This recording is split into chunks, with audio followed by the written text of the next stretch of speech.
মানুষের সমাহার।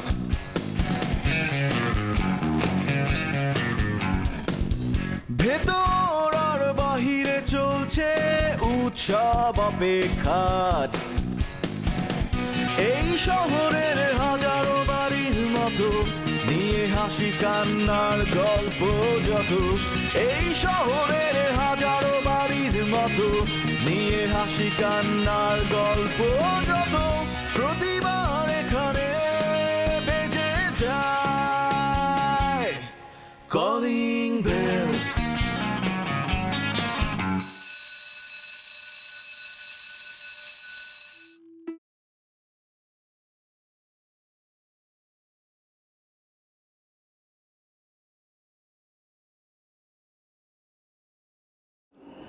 তুই হোশিও নাকামুচির নাম শুনেছিস? কয়েক বছর আগে জাপানে যখন সুনামি হলো, এই মেয়েটি একটি স্কুলে শিক্ষকতা করত। সুনামির সেই ভয়াল থাবায় ওর পরিবারের সবাই চোখের পলকে হারিয়ে যায়। ওর আগে পিছে ওর আত্মীয় স্বজন আর কেউ বেঁচে থাকে না। কিন্তু এই মেয়েটি কি করলো জানিস? ঠিক তার পরদিন ও যে স্কুলে শিক্ষকতা করত, সে সোজা তার স্কুলের ক্লাসরুমে গিয়ে হাজির। স্কুলে গেলেন, ক্লাসরুম খুললেন, তারপর তার ছাত্রছাত্রীরা যারা বেঁচে ছিল তারা এলো। এক সাংবাদিক তাকে প্রশ্ন করেছিল, এটা কিভাবে সম্ভব? আপনার সবাই আপনার জীবন থেকে হারিয়ে গেছে আর আপনি আজকে স্কুলে এসেছেন। ভদ্রমহিলা কি বলেছিল জানিস? বলেছে, আমি তো এখনো বেঁচে আছি, আর যতক্ষণ আমি বেঁচে আছি ততক্ষণ তো থেমে যাবার কোনো উপায় নেই। আমাকে সামনে এগোতেই হবে, আমার দায়িত্ব আমাকে পালন করতে হবে। তার যেই ছাত্রছাত্রীরা ছিল ছোট ছোট বাচ্চা, সে দায়িত্বটাই তার কাছে অনেক বড় হয়ে দাঁড়িয়েছিল। এভাবে তার জীবনটা আর থেমে থাকেনি, ঠিক তোর মতো। আজ থেকে 13 বছর আগে ঠিক এরকম একটা দিনে হঠাৎ আমার শ্বশুরের একটা ফোন আসলো। ফোনটা ধরতে আমরা জানলাম যে একটা ভয়াবহ অ্যাক্সিডেন্ট হয়েছে। আমি আর তোর খালা ছুটে গেলাম। ঘটনাস্থলে গিয়ে দেখি যে রাস্তার এক পাশে দুমড়ে মুচড়ে পড়ে আছে তোদের গাড়িটা। গাড়ির পাশেই রাস্তায় শোয়ানো তোর বাবা, তোর মা আর ড্রাইভারটা পড়ে আছে। আর ঠিক তখনই আমার শ্বশুর মশাই আমার এই দুই হাতে না তোকে তুলে দিলেন। আর সেই থেকে তুই আমার হয়ে গেলি যে কোনোদিন একটা মুহূর্তের জন্য আমরা ভাবতেই পারিনি যে তুই আমাদের কেউ না। আমার নিজের মেয়ের মতো করে আমরা তোকে আগলে রেখেছি, প্রতিটা দিন, প্রতিটা মুহূর্ত। হঠাৎ একসময় তোর মা, মানে তোর ছোট খালাও চলে গেল। তারপর আমি ছাড়া তোর আর কেউ।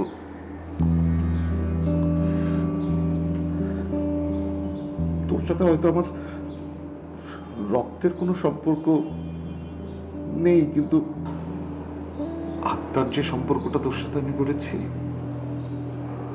সেটা কি তুই অস্বীকার করতে পারবি কখনো? তোর জীবনটা তো আমরা কখনো কোনো অবস্থায় থামিয়ে দিইনি। তুইও হয়তো কিছু ভুল করেছিস, কিন্তু ভুলের মানে তো এই না যে তুই সবকিছু শেষ করে দিবি। ভুল তো মানুষই করে, পশু পাখি কখনো ভুল করে না। যত যত কিছুই হোক, মানুষের জীবন একটাই, এটা নিয়ে ছিনিমিনি খেলতে হয় না লিপি। তোর জীবনে যা কিছু ঘটেছে তার জন্য তোর তো কোনো হাত ছিল না। তুই কেন এই জন্য নিজেকে কষ্ট দিবি? সামনের দিকে এগোতে হবে। জীবনকে থামিয়ে দেওয়া যাবে না যতক্ষণ পর্যন্ত জীবন না থেমে যায়। তুই কখনো তুই মনে করিস না যে তুই এই পরিবারের কেউ না, তুই আমার কেউ না। আর আমার তো সময় শেষ, বুড়িয়ে গেছে। কিছুদিন পরে আমাকে দেখার দায়িত্বটা কে নেবে তুই যদি এরকম করিস? এক জীবনে আমি তোর বাবা হয়েছিলাম, আর বাকি জীবনটা তুই আমার মা হয়ে আমাকে দেখতে পারবি না। তাহলে এত কষ্ট কিসের তোর? কখনো তুই এরকম উল্টাপাল্টা ভাববি না, আর কখনো কাঁদবি না। চা, আমি একটু চা খাবো, আমাকে চা খাওয়া।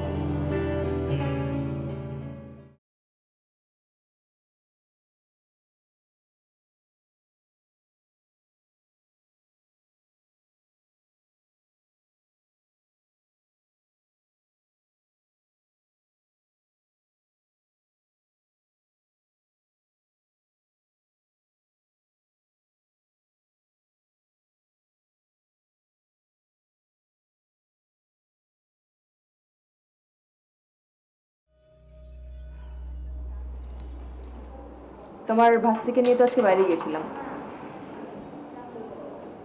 তাই নাকি? হঠাৎ ওকে নিয়ে তুমি বাইরে? হসপিটালে গিয়েছিলাম। কেন? প্রেগন্যান্সি টেস্ট করাতে। এত অবাক হচ্ছ কেন? অ্যাপ্রিসিয়েট করো ব্যাপারটাকে যে আমি ওকে নিয়ে গিয়েছি এত চিন্তা করে ওর জন্য। ও বিয়ে করেছে, হাজবেন্ডের সাথে থেকে আসছে কয়েকদিন। হাজবেন্ড একটা বাজে ছেলে, ও একটা ছোট মেয়ে, অকরণ তো করতেই পারতো।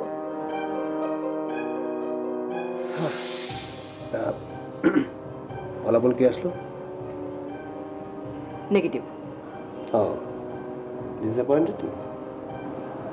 মানে? না মানে কিছু না। না না, বলো না। না থ্যাংক ইউ, তুমি একটা অনেকদিন পরে হলেও একদম চাচির মতো একটা দায়িত্ব পালন করলে। আমি সবসময় করতেই চেয়েছি সেটা। এই ফ্যামিলি সবার ভালোই চেয়েছি আমি সব সময়। এর নতুন কি? হ্যাঁ,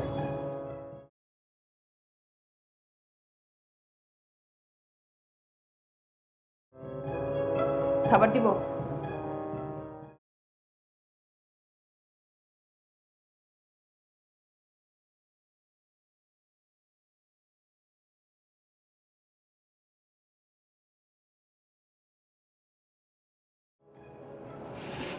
তোমার কি খারাপ লাগছে?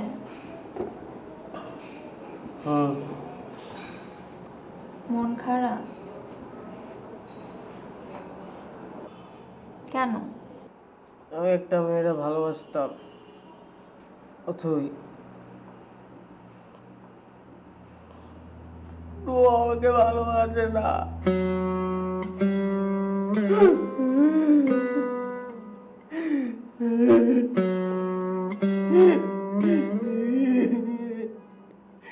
আমি আমার অথইর কাছে যাব, আমার ওর ছাড়া ভাল লাগে না, ওর কাছেই থাকবো আমি, কিচ্ছু ভাল লাগে না।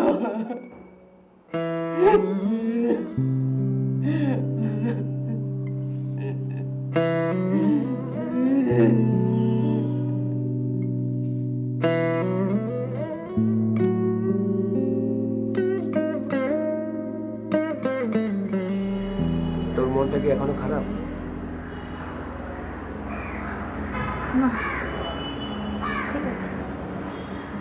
শোন, পেপার সব রেডি হয়ে গেছে, এখন শুধু দরকার তোর একটা সাইন। ঠিক আছে, করে দেব স্যার। আর আমরা সিদ্ধান্ত নিয়েছি ওই ছেলেটার এগেনস্টে আমরা একটা কেস ইস্যু করব। আসলে সবই তো ডিপেন্ড করছে তোর উপর, তুই মানে তোর মতামত কি?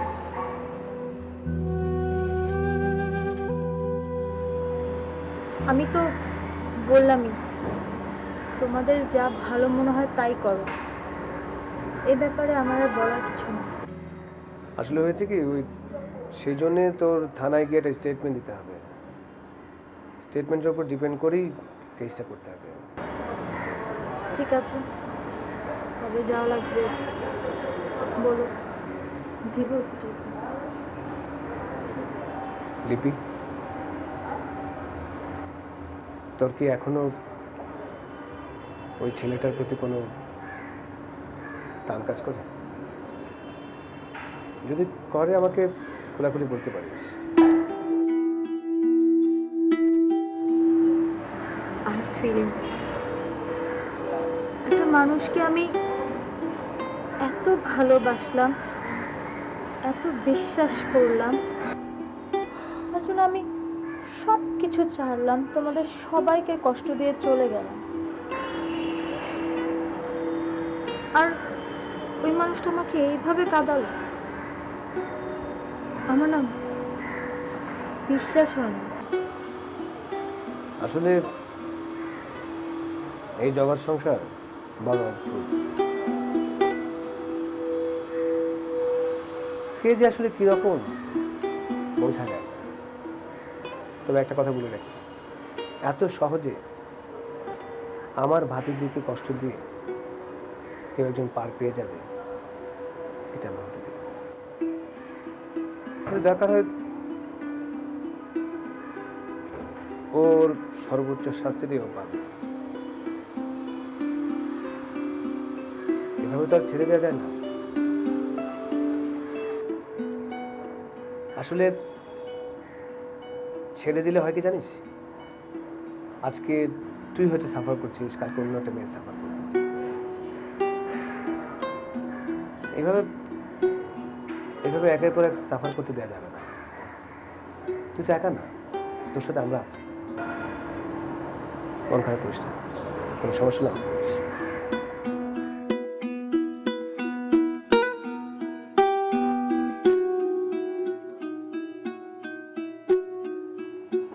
কি ব্যাপার, আপনি ছুটি নিয়ে বাড়িতে গেলেন, এতদিন কোনো খোঁজ খবর নেই, এতদিন থেকে আসলেন? বাড়িতে একটু ঝামেলা হয়েছিল। কি ঝামেলা? মেয়েদের অ্যাজ ইউজুয়াল যে ঝামেলা হয় সেটা। ও, তার মানে আপনাকে আপনার বাড়ি থেকে বিয়ের জন্য চাপাচাপি করছে? হ্যাঁ, মেয়েদের লাইফে তো সবচেয়ে ইম্পর্টেন্ট কাজ বিয়ে করা। আর যতই কাজ থাকুক, যতই চাকরি বাকরি থাকুক, আর যত ইম্পর্টেন্ট কাজ থাকুক, বিয়ের চেয়ে ইম্পর্টেন্ট তো আর কিছু নাই।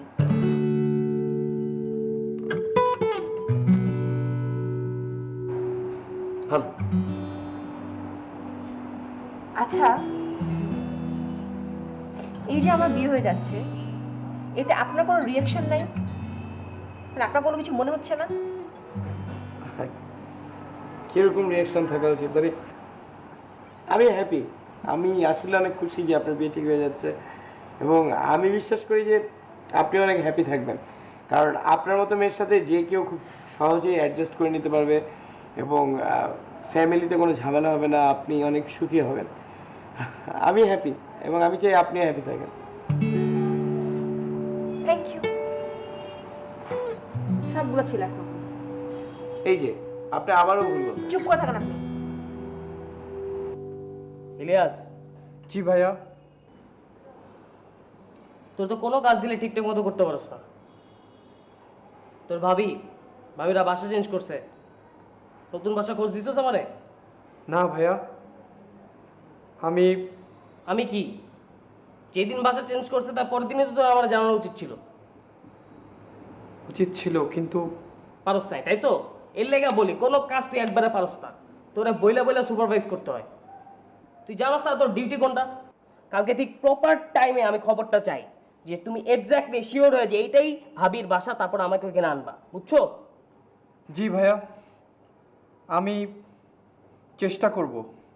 আমি কালকে সকালে প্রথম কাজ হবে ভাবির বাসা খুঁজে বের করা।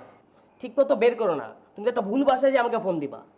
ঠিক এক্স্যাক্টলি ওই বাসাটা ভাবিকে দেখবা আগে, যে ঢুকছে বাইরে হয়েছে, এটা ভাবির বাসা নতুন, তারপর আমাকে বলবা। এটার মানে হচ্ছে তুমি কনফার্ম যে এই বাসায় আছে। ঠিক আছে ভাইয়া, আমি ফলো করে করে যাব, দেন আমি খুঁজে বের করে আপনাকে জানাবো। যাও।